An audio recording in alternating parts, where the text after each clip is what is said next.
This is Scott from Scott Pulsini Trader, and this is just a quick common sense type of video where the trader has to use some judgment with these setups at times.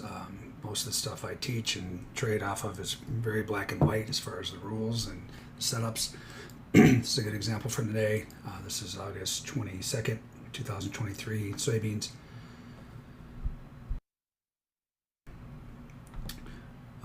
So everything was looking fine and dandy on a short here. You had a broken ice set up. The market buy ice came in. I believe this was definitely threshold 316 here.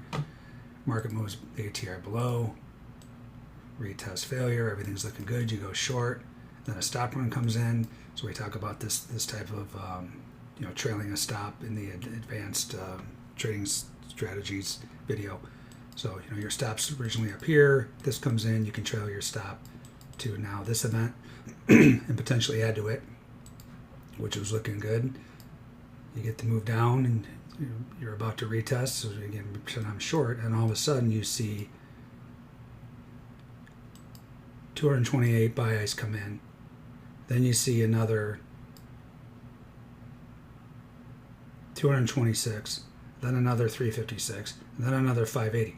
So yes, black and white, what you should do normally is when you get a new event, you trail your stop to that, and actually as this moves lower, you get this event, you can trail your stop to that, right? Well, this one, we'll talk about it in another video too. You don't want to put your stop in the middle of the zone. So at the time, this stop price, which we'll just check right here. I think that zone's still in there.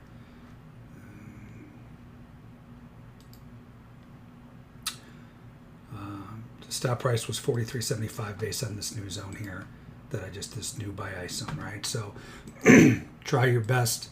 I try my best not to stop out smack dab in the middle of prior event. So if I'm now trailing my stop, so I already trailed my stop to this event. First trade was up here. Stop was above that I just showed you. Then this came in, so I trail my stop to this. And then this comes in. Well, yeah, you want to trail your stop to this, but it's right in the middle of the zone.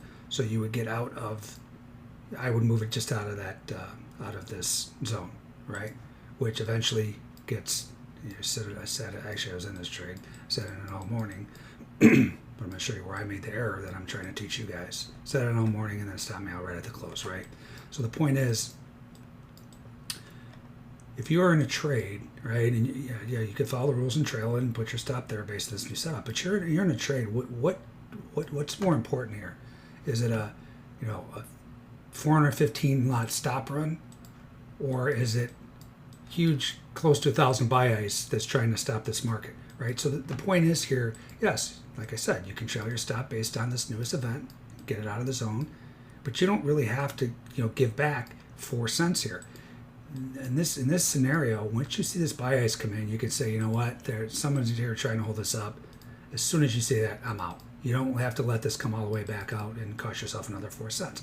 Yes, it's a little variation of the rules, but again, I'm not hoping that this breaks. Obviously, somebody just keeps buying it down here. Get out, right? You don't have to wait for it to come back on you. And then what you can do, even if you get out of this trade, you can then wait for either the conservative entry, ATR retest failure, or you can even be aggressive. Maybe I wouldn't personally do this. I've been telling you guys that this whole course I don't get in right outside the zone, the ultra aggressive entry. But you could give this a chance. Say, okay, if this breaks below here, I see selling bubbles, I'll put this back on. But right now I'm going to get out of this trade, right? So I don't even know if it actually got. Yeah. So this is where you get chopped up too. So this is one of the S&P iceberg by ES 970 contracts. Sorry about that.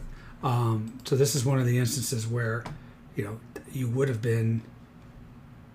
Should I take that back? This doesn't look like it did get below the zone much. So you actually wouldn't have been chopped out, but chopped up here. So my point is, you're in, you get out.